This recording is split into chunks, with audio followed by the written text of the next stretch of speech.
항상 하나님의 통치를 벗어나려고 하는 그런 속성을 가지고 있고, 또 하나님의 통치를 벗어나도록 우리를 유혹하는 사단의 세력이 분명히 존재합니다.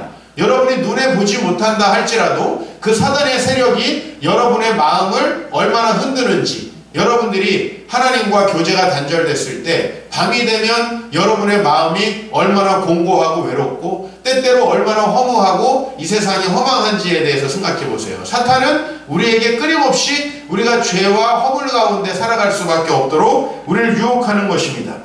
세상에 그래서 두 가지의 나무가 있었다고 했습니다. 그것이 뭐죠? 선악을 알게 하는 나무와 생명나무. 그래서 우리는 생명나무의 열매를 먹으면서 살아야 돼요. 이 생명나무는 무엇을 의미합니까? 바로 여러분들이 피조물로서 가져야 하는 모든 종류의 하나님이 주시는 복을 상징하는데, 그 하나님의 복을 얻을 수 없게 되는 길이 하나 있어요. 그게 뭐예요? 선악을 알게 하는 나무의 열매를 따먹는 겁니다. 즉 선악을 아는 일에 하나님과 함께 되면 여러분들은 생명나무를 먹을 수 없다. 즉 우리는요 영원한 양식이 필요해요. 우리는 영원한 생수가 필요해요. 우리는 우리의 영혼을 치유하는 것들이 필요해요. 우리는 생명나무를 어떻게 다시 먹을 수 있느냐 하는 문제로 귀결됩니다. 자, 오늘 이제 그 이후의 이야기를 해봅니다. 우리 인간은 하나님의 형상이에요. 우리 인간만이 하나님의 통치권을 부여받아서 이 세상을 생육하고 번성하며 정복하고 다스리는 사명을 감당할 수 있습니다. 근데 우리 인간만이 또 반대로 하나님의 형상이기 때문에 하나님처럼 되고자 하는 유혹에 빠질 수 있는 거예요. 여러분, 이 세상에 어떤 자연 만물이, 동물들이 스스로 자기의 삶의 법칙을 벗어날 수가 있습니까? 자신들이 창조된 대로 삽니다. 육식동물은 육식을 하면서 살고 초식동물은 초식을 하며 삽니다. 그러나 하나님의 형상대로 창조된 인간만이 자기가 원래 부여받은 피조물로서의 위치를 벗어나서 하나님처럼 되려는 유혹 속에 빠진다. 3장 1절에 보면, 그런데 뱀은 여호와 하나님이 지으신 들짐승 중에 가장 간교하다. 뱀이 여자에게 물어 이르되 하나님이 참으로 너희에게 동산 모든 나무의 열매를 먹지 말라 하시더냐라고 했습니다. 이 나무의 문제가 중요하죠. 그죠? 두 가지의 나무가 있었는데 이 나무는 어떤 상관관계가 있어요? 선악을 알게 하는 나무의 열매를 따먹으면 생명나무를 누리지 못하는 거예요. 이 관계가 있는데 사단이 뱀을 통해서 인간에게 그것을 유혹하는 겁니다. 정말 나무의 열매를 먹지 말라고 했냐? 하와가 그걸 먹으면은 죽을까 하노라. 죽을 수도 있다라고 얘기했는데, 그랬더니 뱀이 뭐라고 합니까? 여자에게 너희가 결코 죽지 않는다. 너희가 그것을 먹는 날에는 오히려 누구처럼 된다? 하나님처럼 된다 라는 거죠. 여러분, 우리는 이 선악을 알게 하는 일에 하나가 되었다고 하나님이 매우 환탄하시는 걸 봅니다. 3장 22절 말씀을 보죠. 시작. 여호와 하나님이 이르시되 보라, 이 사람이 선악을 아는 일에 우리 중 하나같이 되었으니 그가 그의 손을 들어 생명나무 열매도 따먹고 영생할까 하노라 하시고. 아멘. 오늘 이 말씀은요 삼위일체 하나님이 스스로 하시는 내재적인 대화예요. 그게 뭐냐면 이 사람이 선악을 아는 일에 우리 중 하나같이 되었다. 이건 무슨 말이에요? 그 사람이 정말 선악을 잘 분별해가지고 선을 행할 수 있게 되었다라는 의미가 아니고, 본인이 선과 악을 스스로 판단한다. 즉 하나님이 만들어 놓으신 기준을 거부하고 본인이 스스로 선과 악을 판단하게 되어서 이제 더 이상 우리의 말씀을 듣지 않게 될 것이다. 그렇기 때문에 그가 생명나무를 따먹지 못하게 할 것이다 라는 거죠. 그래서 24절에 보면 이같이 하나님이 그 사람을 쫓아내시고 에덴 동산 동쪽에 그룹들과 두루 도는 불칼을 두어 생명나무의 길을 지키게 하셨다. 즉 인간은 스스로 하나님이 되어서 하나님의 복을 누릴 수 없어요. 뭐랑 비슷하냐면 아버지의 집에서 나가서 자기 마음대로 살면서 아버지가 주시는 혜택을 누리는 것은 안 되는 거죠. 아버지가 주시는 혜택을 누리려면 아버지에게 순종해야 되는 것이 자녀들의 마땅한 도리입니다.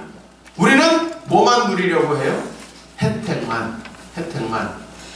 거기에 해당하는 하나님의 방식. 만약에 우리 교회를 통해서 나는 목사님의 설교만 듣겠다. 나는 우리 교회를 통해서 성경 공부만 하겠다. 여러분, 그렇게 생각하는 게 얼마나 모순적이냐면, 여러분, 좋은 교회가 되려면 누군가가 다른 사람을 섬겨주고 어려운 사람을 도와야 좋은 교회가 됩니다. 그죠? 근데 모든 사람이 나는 성경 공부만 할 거고 나는 헌신을 하지 않겠다. 그 교회가 사람들이 오고 싶어하는 교회가 될 수 있나요? 그럴 수 없죠.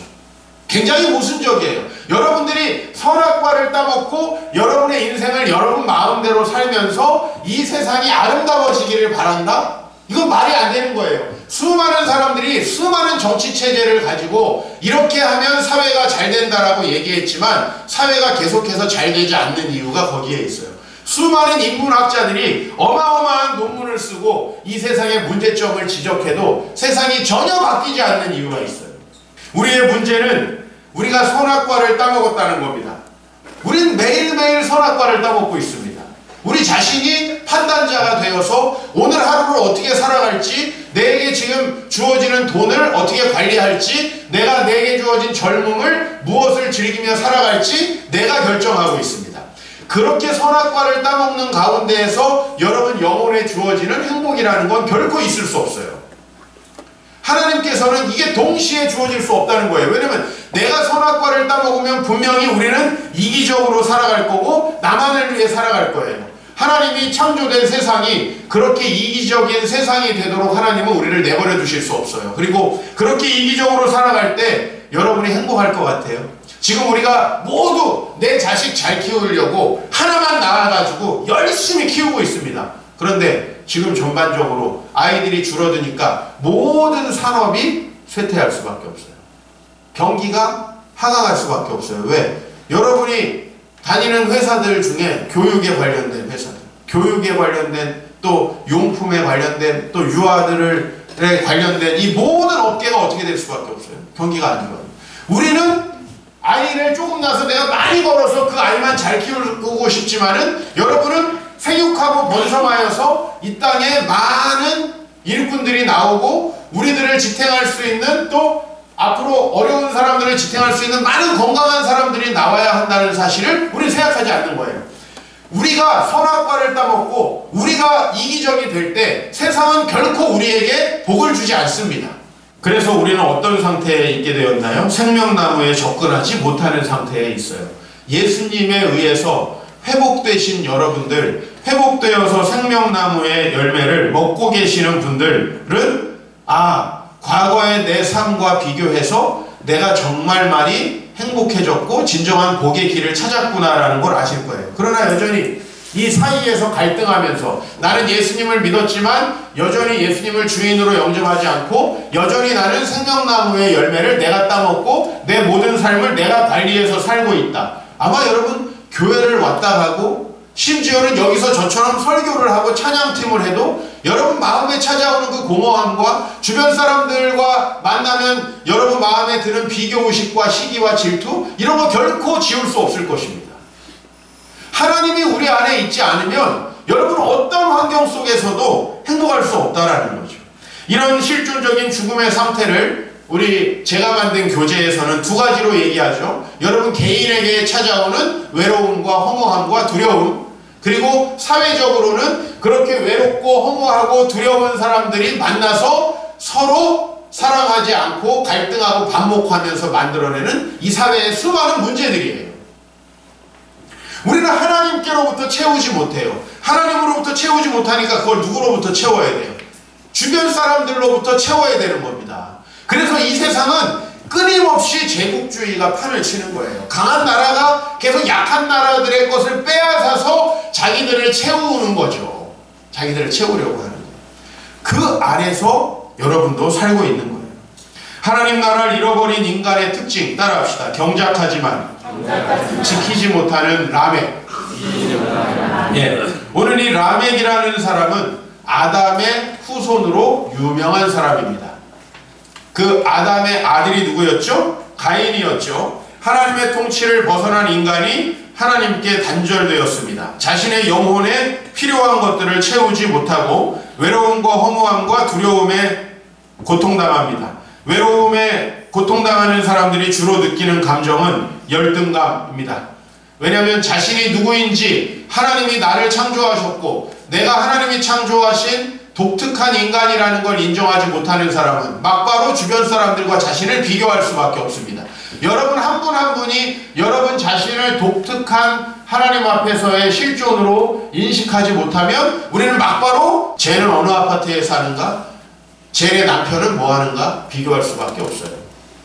그렇게 비교하게 된 사람이 누구냐? 가인입니다.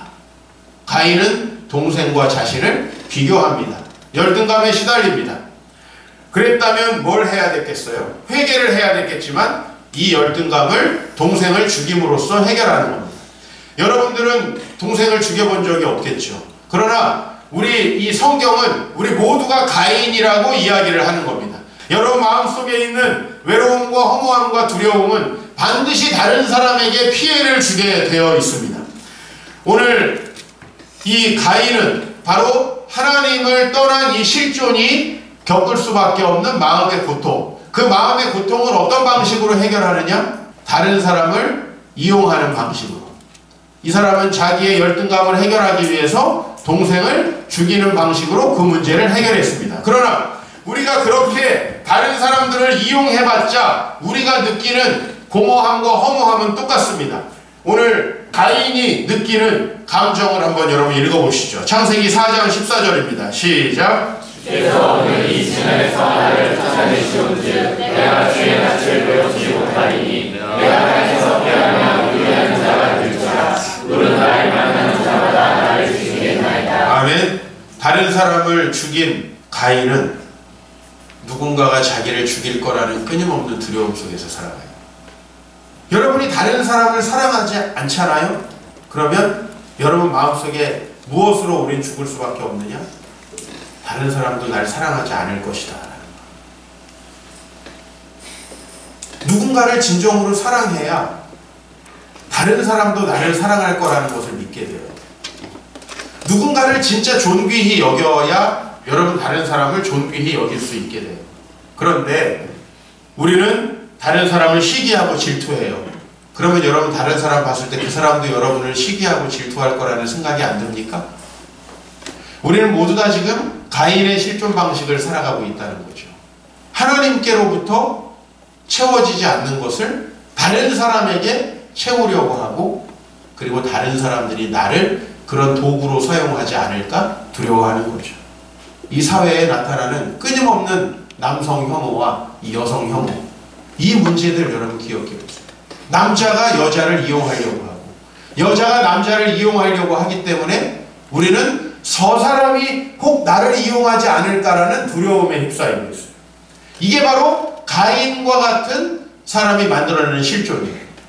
여러분이 교회에 와서 누군가를 진짜 사랑해 줘 보세요. 그러면 당연히 누군가도 나를 사랑할 수 있을 것이라는 생각이 들 거예요. 우리 마음에 풍요로움이 찾아올 거예요.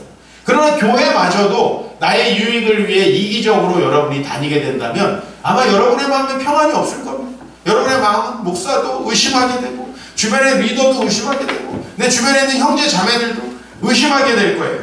여러분 물론 인간은 믿을 만한 존재가 못 됩니다만 분명히 하나님 말씀하시죠. 하나님이 우리를 변화시키셔서 새로운 피조물로 만드시겠다고. 새로운 피조물로 되어진 우리 인간 신뢰할 만하고 믿음직합니다. 우리는 그렇게 서로를 믿고 존중하며 살아야 합니다. 그러나 가인은 지금 물은 나를 만나는 자마다 나를 죽일지도 모른다라는 두려움에 살아가는 거죠. 바로 이것이 하나님으로부터 내 마음을 채우지 못하고 내가 경쟁에서 이기고 다른 사람보다 높은 곳에 올라가고 다른 사람보다 돈을 많이 벌고 더 나은 삶의 환경을 가지고 나를 채우려고 하는 사람들의 특징이라는 거죠. 다른 사람들이 그걸 빼앗아갈까봐 고통당하는 거예요. 하나님과 단절된 인간은요, 하나님을 사랑하지 못하기 때문에 당연히 이웃을 사랑하지 못합니다. 여러분, 하나님을 사랑해야 하나님으로부터 우리가 누구인지가 결정됩니다. 여러분, 다른 사람이 늘 나랑 비교하고 열등감 느끼는 것 같으면 여러분 불편해서 만나고 싶어요? 근데 목사님은 목사님대로 정말 열심히 훌륭하게 사시고 저는 저대로 열심히 훌륭하게 살고 있습니다. 비록 우리 수입은 다 다르고 생긴 건 다르고 우리 처한 환경은 다르지만 우리 각자가 하나님께서 맡겨주신 사명을 잘 감당하고 있습니다 라고 생각하는 목사님들은 저하고도 관계가 좋아요. 각자가 받은 부르심이 있는 거거든요. 목회자들이 그 부르심에 열심히 순종하면 되거든요.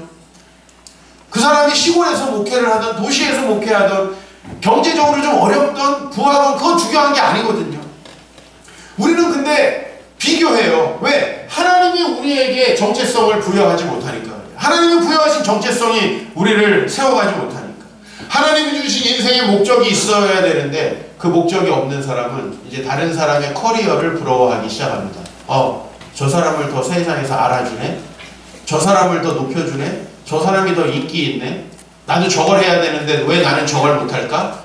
자식이라도 시켜야 되겠다? 이제 이런 식으로 가는 거예요. 여러분, 이런 아빠와 이런 엄마가 가정을 망치는 거지 다른 어떤 게 가정을 망치는 게 아닙니다.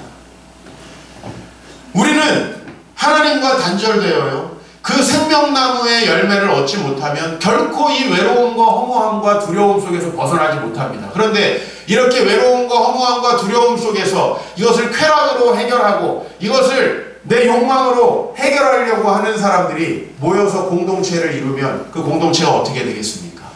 그 공동체도 비극이에요. 그 공동체의 최초의 단위가 가정일 수밖에 없는 거예요.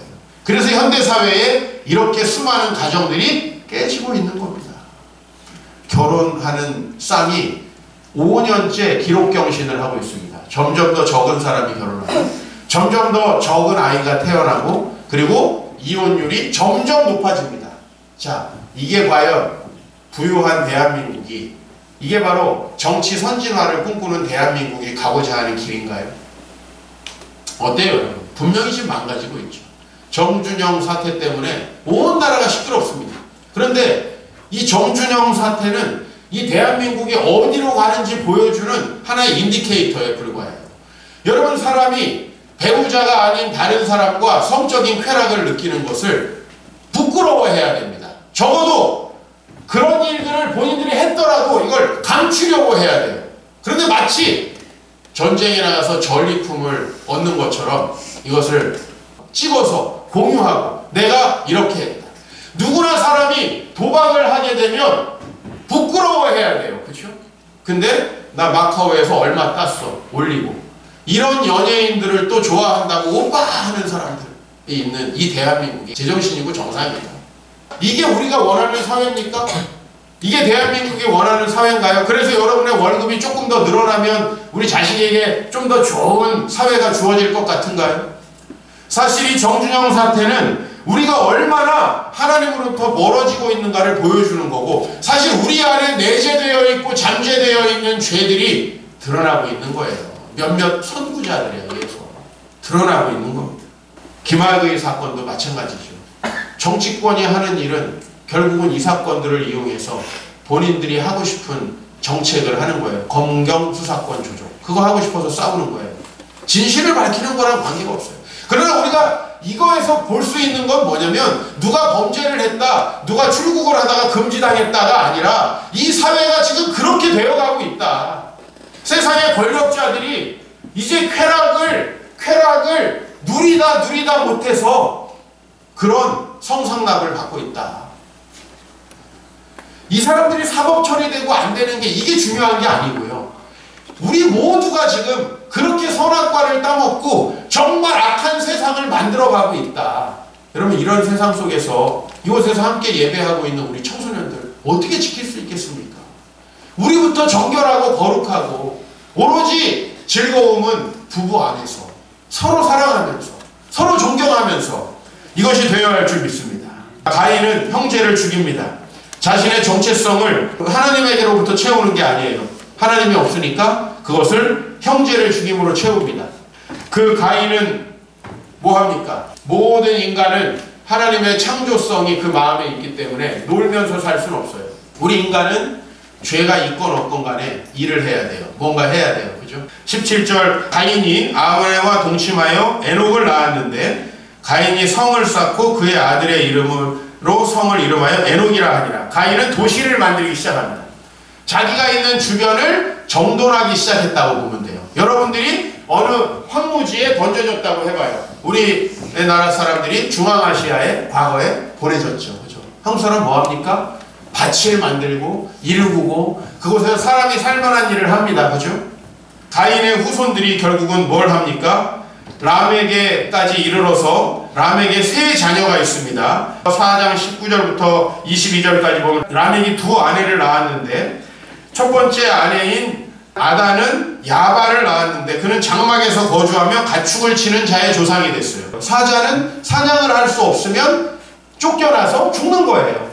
그러나 인간은 그렇지 않죠. 발전시킵니다. 그래서 오늘 여기 야발은 가축 치는 자의 조상이 돼요. 두 번째 유발이에요. 그는 수금과 퉁소를 잡는 모든 자의 조상이 돼요. 아이 목사님 우리 아들은 공부 안 하고 기타만 치고 있습니다. 이렇게 얘기하는 우리 엄마들이 많은데 그거 유발의 피가 흘러서 그래요. 그 이상한 게 아니라고. 하나님이 주신 예술성과 창조성을 그에게 부여한 거예요. 그죠? 우리는 자꾸 이걸 배짱이라고 그러는데 그게 아니라 하나님께서 그에게 주신 예술성과 창조성. 여러분 노래 잘하고 그림 잘 그리고 여러 예술적인 표현을 몸으로 잘하는 게 문제예요? 그걸 가지고 엉뚱한 짓을 하니까 문제지. 그 자체는 문제가 아니에요. 그런 것을 통해서 문명이 발전해 가는 겁니다. 마지막으로 두발 가인. 그는 구리와 쇠로 여러 가지 기구를 만들었다. 그래서 인류는 끊임없이 하나님이 창조한 이 재료들을 가지고 때로는 눈에 보이지 않는 화학적인 재료들을 가지고 뭘 만들어요? 약도 만들고 필요한 것도 만들고 끊임없이 문명을 개발시켜 가요. 그러나 이렇게 문명을 개발시켜 간다고 해서 세상이 행복해집니까? 아니라는 거예요. 이 라멕을 보세요. 라멕의 자녀들은 이렇게 문명을 발전시켜 갔지만 라멕이 이렇게 고백합니다. 우리 4장 23절 같이 읽죠. 시작. 라멕이 아들들에게 이르되 아빠와 시시하여 너희의 소리를 들으라. 라멕의 아들들이여 내 말을 들으라. 나의 상처로 말미암아 내가 사람을 죽였고 나의 사망으로 말미암아 소년을 죽였고. 네, 결국은 라멕은 자기가 하나님 앞에 얻지 못하는 걸 다른 사람을 죽이고 소년을 죽임으로 얻으려고 하는 겁니다. 이 라멕의 이름은 정복자라는 뜻이에요. 그래서 가인의 모든 자녀들은 사실은 다른 사람을 정복하려는 성향을 갖고 있다는 걸 보여주는 거예요. 이 성경이. 예? 여러분들은 라멕이 아닌 게 아니라 가인의 모든 자손은 라멕과 같다. 라멕이 뭐라고 얘기합니까? 내 상처로 내가 다른 사람 죽였고 내 상함으로 말미암아 소년을 죽였다. 근데 여러분 이 라멕도 행복합니까? 그렇게 남을 죽이고 다른 사람을 정복하고 다른 사람의 것을 빼앗아서 행복합니까? 라멕이 느끼는 감정을 다시 한번 보시죠. 4장 24절 시작.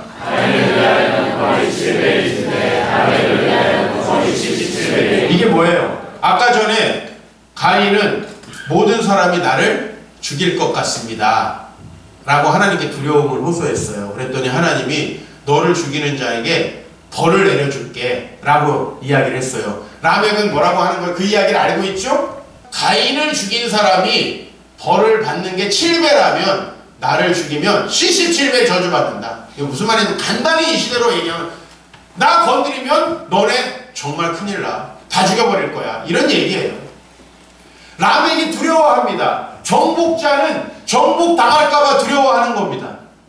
여러분 지금 이 사회가 남성과 여성이 너무 서로를 혐오하는 사회가 되어가고 있습니다. 그런데 여러분 남성과 여성이 서로를 혐오하면 서로 자기를 해할까봐 공포심이 증대되는 거예요.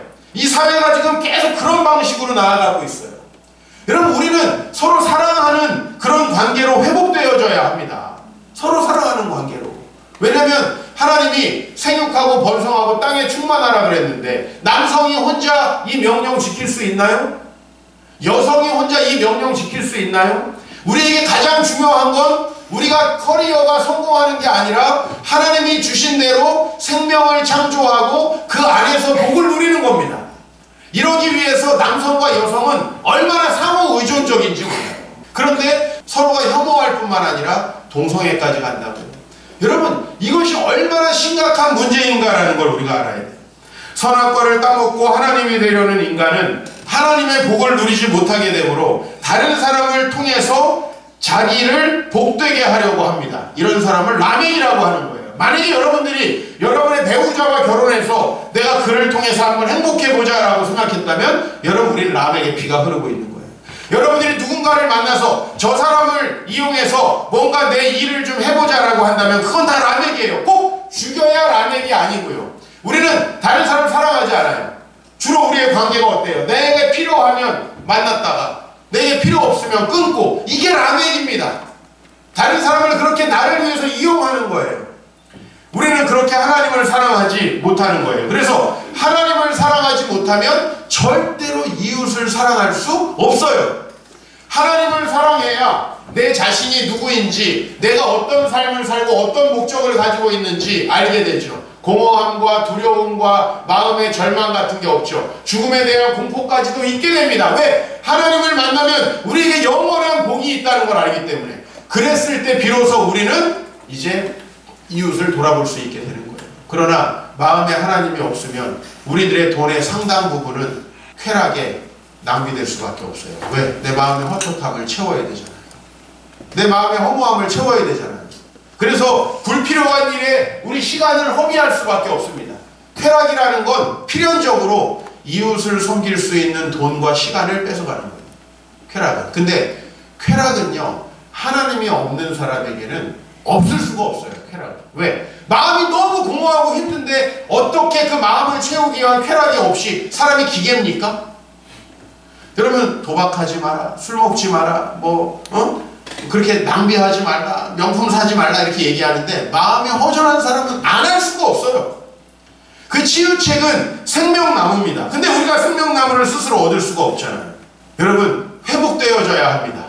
우리는 이런 세상 속에서 어떻게 부르심을 받았느냐. 25절 26절을 한번 같이 읽습니다. 시작. 하나님이 자신이 하나님과 중심에 그와 그들과 그의 이름을 셋이하였으니 이는 하나님이 내게 가인이 주인 아벨 대신에 다른 씨를 주셨다 하며 셋도 아벨을 낳고 그의 이름을 용서하였으며 그때 사람들이 비로소 여호와의 이름을 불렀더라. 예, 아까 가인의 후손 중에 라멕은 무슨 뜻이라 그랬어요? 정복자. 정복자들이 판치는 세상 속에 하나님이 누구를 새로 주신 거예요? 셋. 셋이라는 이름은 하나님이 지명한 자다라는 뜻이에요. 여러분들이 바로 셋의 후손이 되어야 하는 거예요. 우리가 셋의 후손이 돼요. 오늘 여기 보면 아담이 다시 임신을 합니다. 잉태를 합니다. 왜요? 하나님께서 애시당초 주신 싹 중에서 하나님을 경외하는 아벨은 어떻게 됐어요? 형에 의해 죽임을 당했습니다.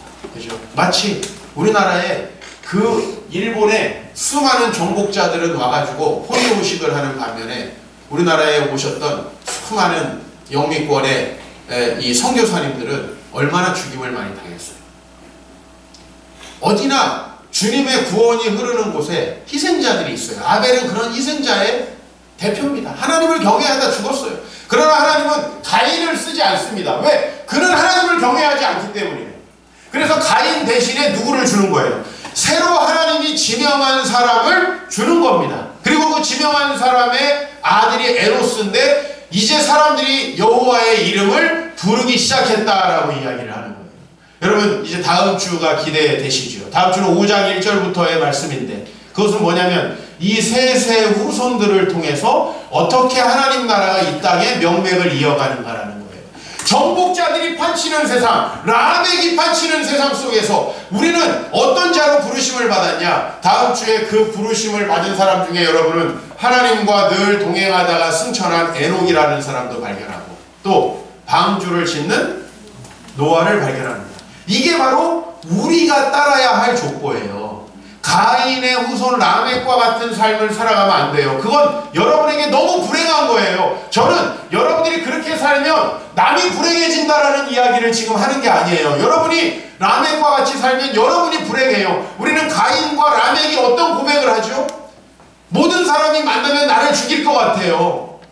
가인을 위해서는 벌이 7배이지만 나를 위해서는 77배가 될 것이다. 한번 덤벼봐라 라고 이 호전성과 혐오를 드러내고 있는, 여러분이 남을 미워해 보세요. 남도 여러분을 미워할 수밖에 없어요. 여러분이 주변에 있는 사람 이용하잖아요. 주변 사람도 마찬가지로 여러분 이용하는 거예요. 목사님, 세상이 다 그러던데요. 천만의 말씀이에요. 여러분이 누군가를 사랑해 보십시오. 그리고 누군가에게 주의 복음을 전해 보십시오. 누군가를 섬겨 보십시오. 그 사람이 여러분들에게 진정으로 두려움을 주지 않는 친구가 될 겁니다. 이런 관계들이 우리에게 생겨나야 되는 거예요. 그 관계가 바로 우리 가족에게서부터 생겨나야 한다는 것이에요. 장차 셋의 후손을 통해 하나님은 무엇을 하려고 하시는 건가? 이제 이것이 오늘의 결론입니다. 우리 에스겔 말씀을 좀 읽어보도록 하겠습니다. 시작. 그 아이를 데리고 성전에 이르시니 성전의 안면이 동쪽을 하였는데 그 문지사 밑에서 물이 나와 동쪽으로 흘러가 성전으로 오른쪽으로 흘러가리라. 네, 지금 에스겔이 이제 자기의 메시지를 마무리하면서 장차 하나님께서 통치하시면서 회복될 이 땅에 대한 비전을 보여주십니다. 이 비전은 지금 성전이라고 하는 복원된 아름다운 성전, 즉 우상 숭배가 있고 파괴된 성전이 아니라, 교회라는 이름은 있는데 망가져버린 교회가 아니라 하나님을 진짜 따르는 형식적인 신앙생활하는 성도들이 아니라 정말 하나님을 주인으로 모신 그러한 성도들이 있는 교회, 그 교회와 성전의 모습을 보여주는데요. 그 성전의 앞면이 어디를 향해 있어요? 동쪽을 향해 있어요. 원래 예루살렘 성전은 동쪽을 향해 있지 않아요. 이 성전은 굉장히 독특한 거예요. 동쪽을 향해 있고 그 문지방 밑에서 뭐가 나와요? 물이 나와요. 여러분, 성전에서 물이 나오면 안 되죠. 비가 샌 거죠. 그죠? 이건 굉장히 독특한 환상이에요. 성전이 동쪽을 향해 있고 그 동쪽으로 흐르다가 남쪽으로 흘러내려간다. 이건 뭘 얘기하냐면 예루살렘의 동쪽은 요단강이 흐르고요. 그 요단강을 흘러내려가다 보면 사해 바다가 있어요. 잘 알다시피 사해는 세상에서 소금 농도가 가장 진한 바다고 여기 들어가면 그냥 뜬대요. 근데 여러분, 그것을 왜 보여주냐면 오늘 이 47장 1절이 에덴 동산을 우리에게 그려주고 있어요. 에덴이 어떤 곳이었죠? 거기로부터 물이 발원하는 곳이었죠. 물이 발원하는데 그 물이 흘러나가는 곳마다 풍성한 하나님의 복이 있었어요. 그죠? 거기엔 생명나무도 있었어요. 그죠? 그 생명나무를 먹으면 우리는 영원히 마음의 평화를 누리고 정말 행복할 수 있었어요. 근데 지금 그게 없어졌어요. 오늘 에스겔은 에덴 동산의 이미지와 교회의 이미지를 믹스하고 있는 겁니다. 그래서 그 물이 흘러나가서 어떻게 됐어요? 8절 시작. 그가 내게 이르시되 이 물이 동쪽으로 향하여 흘러 바다로 내려가서 바다에 이르니 이 흘러내리는 물로 그 바다의 물이 살아나리라. 그렇죠. 우리가 왜 그 사해를 사해라고 합니까? 왜 데드시라고 합니까? 정말 이거는 생명이 살 수 없는 곳이거든요. 근데 오늘 여기에서 뭐라고 얘기하냐면 성전에서 흘러나가는 물이 사해 바다를 살릴 것이다. 그래서 다음 구절 읽어보겠습니다. 강 좌우가에는 각종 먹을 과실나무가 자라서 그 잎이 시들지 아니하며 열매가 끊이지 아니하고 달마다 새 열매를 맺으리니. 여러분, 뭐가 연상됩니까? 이건 생명나무를 연상시키는 거예요. 그 물이 성소를 통하여 나옴이라. 그 열매는 먹을만하고 그 잎사귀는 약재료가 된다. 이것이 바로 여러분의 모든 것들을 치유할 복음의 능력을 얘기하는 거예요. 하나님께서 우리에게 오셔서 다시 그 생명나무의 열매를 먹게 하실 거라는 것인데, 그것은 바로 하나님이 계신 성전에 우리가 들어갈 때 육체적으로 들어가는 게 아니라 정말 그분의 통치 가운데 우리가 들어갈 때, 즉 하나님, 내는 뭘 하고 살아야 됩니까? 우리 청소년들이 오늘 예배드리면서 그걸 고민하기를 바라요. 내가 우리 여기 있는 청소년들만한 나이 때 나는 항상 하나님께서 나중에 나를 목회자로 쓰실 거기 때문에 나는 그걸 준비해야 돼 라는 생각에 꽂혀서 살 때예요. 하나님께서 나에게 무엇을 계획하고 계시는가? 아빠가 시키는 대로 안 해도 돼. 엄마가 시키는 길 안 가도 돼. 그 길을 갈 줄로 믿습니다. 그 길을 물어봐야 돼, 하나님께. 기도할 때 뭐 해야 될지 모르겠지? 엄마 아빠도 마찬가지다. 기도할 때 뭐 해야 될지 모르겠지? 하나님께서 나를 통해 무슨 일을 하실까? 하나님 한번 물어봐. 하나님이 뭔가를 여러분에게 보여줄 거예요.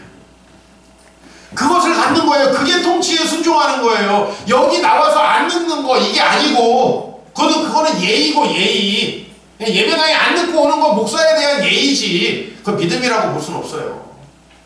하나님께서 여러분에게 주신 이 젊음을 무엇을 하면서 살아야 되는가?